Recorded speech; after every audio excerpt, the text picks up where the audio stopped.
नई असेंबली मार्द वजूद में आ चुकी है, नए मेंबरान कानून साजिया भी बन चुके हैं। ओथ सेरेमनी बहुत जल्द होगी, लेकिन किस कानून और किस आईन के तहत काम को आगे बढ़ाया जाए, यानी असेंबली का कामकाज किस तरीके से चले। 5 अगस्त 2019 से पहले एक निजाम था जिसके तहत एक पावरफुल असेंबली हमारे पास थी, कानून बनाने न बनाने का पूरा इख्तियार था। 5 अगस्त 2019 के बाद यह कानून में तरमीम की गई है और अब यह खबर आ रही है कि असेंबली नए कानून तरतीब देगी और इस जिम्मन में बाज़ाब्ता तौर पर एक हाउस कमेटी का कयाम अमल में लाया जाएगा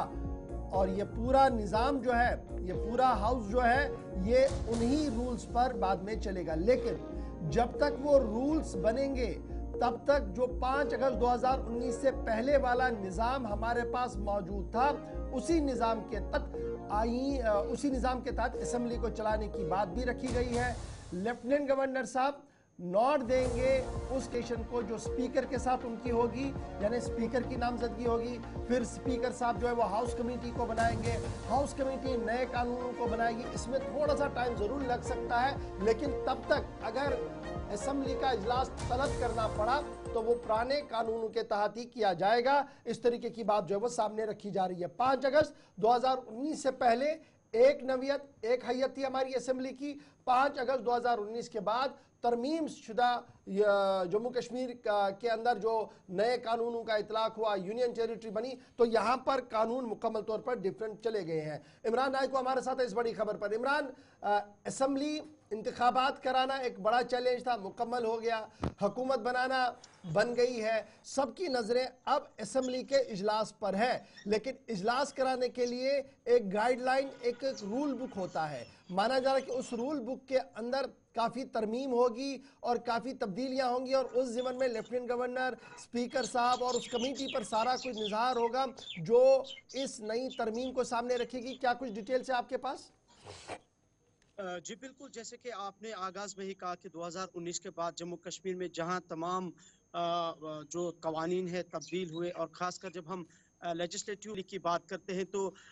जम्मू कश्मीर ऑर्गेनाइजेशन एक्ट 2019 के तहत भी यहाँ पे जो रूल्स थे, जो रेगुलेशंस थे, उनमें भी काफ़ी जो है तब्दीलियाँ रहनुमा हुई। अभी चूँकि जिस तरह से आपने कहा कि उमर अब्दुल्ला की सरकार है और जब भी वो असेंबली का सेशन बुलाते हैं तो इस सेशन में फ़िलहाल यही इतलात है कि जो हमारे पास 2019 से पहले रूल्स थे, जो एग्जिस्टिंग रूल्स हमारे पास हैं, उन्हीं के तहत, उन्हीं रूल्स और ज़वाबित के तहत फ़िलहाल असेंबली रन करेगी। अनटिल एंड अनलेस यहाँ पे एक स्पीकर का इंतखाब होगा, स्पीकर के मुंतखब के बाद वो जम्मू कश्मीर के लेफ्टिनेंट गवर्नर से मशावरत करेंगे, उनके साथ कंसल्टेशन करेंगे और एक कमेटी की तश्कील होगी और वो कमेटी बाद में स्पीकर के थ्रू असेंबली में एक रेजोल्यूशन पास करेगी और उस रेजोल्यूशन में जो नए कवायद और जवाबित है, जो नए रूल्स है असेंबली के लिए, उस रेजोल्यूशन के थ्रू पास किए जाएंगे और बाद में जो अगले सेशंस ऐसा जो बज़ाहिर लग रहा है कि उसके बाद वो अप्लाई किए जाएंगे इस लेजिस्लेटिव असेंबली पे। लेकिन कुल मिला के जब हम जम्मू कश्मीर रीऑर्गेनाइजेशन एक्ट पे नज़र दौड़ाएं, जैसे कि उसमें काफ़ी सारी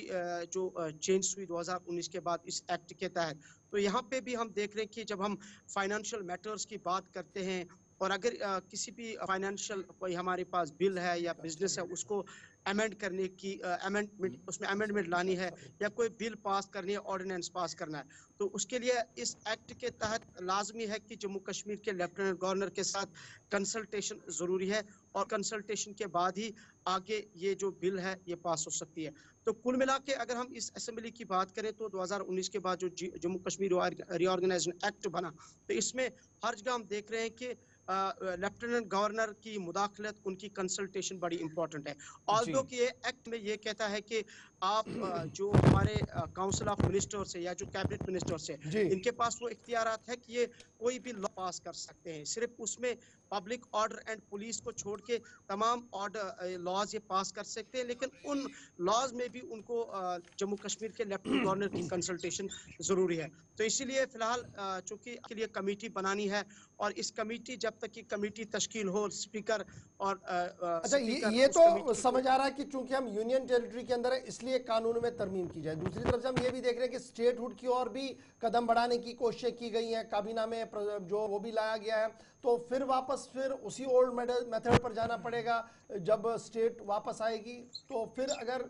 इंट्रीम में अगर अभी इजाज़त थी चलने की तो इसको कैरी फॉरवर्ड भी किया जा सकता था विद स्मॉल रेस्ट्रिक्शन। से नई कमेटी बना के नए सिरे से निज़ाम को चलाने की जो कोशिश हो रही, तो क्या ये लगा है कि शायद दिल्ली अभी बहुत दूर है स्टेटहुड के हवाले से? जी, यकीनी तौर पर जो हमें आसार नज़र आ रहे हैं, जो बज़ाहिर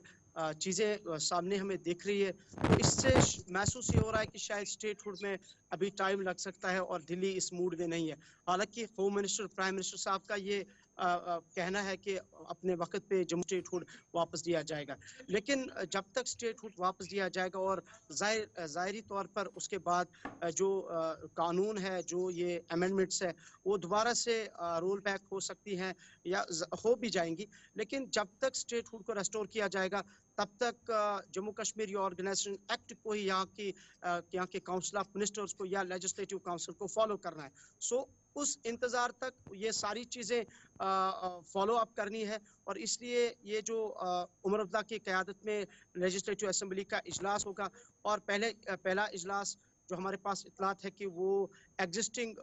रूल्स पे ही होगा, यानी कि 2019 से पहले जो यहाँ की जो असेंबली के रूल्स थे। लेकिन उसके बाद अगर सेकंड सेशन या थर्ड सेशन तक भी, या भी 5 साल इस हुकूमत के हैं, तो इन 5 सालों के दौरान भी अगर स्टेटहुड रेस्टोर नहीं होता है तो जाहिर सी बात है 2019 का जो रीऑर्गेनाइजेशन एक्ट है बहुत बहुत उसके शुक्रिया रूल्स हमारे के साथ तहत इमरान आगे भाई को जाना है। ज्वाइन करने के लिए। आला सती कमेटी बनेगी जो कानून तरतीब देगी, एक लॉ बुक बनेगा जिसे बाद में लेफ्टिनेंट गवर्नर साहब भी मंजूरी देंगे। बात असेंबली की चल रही है,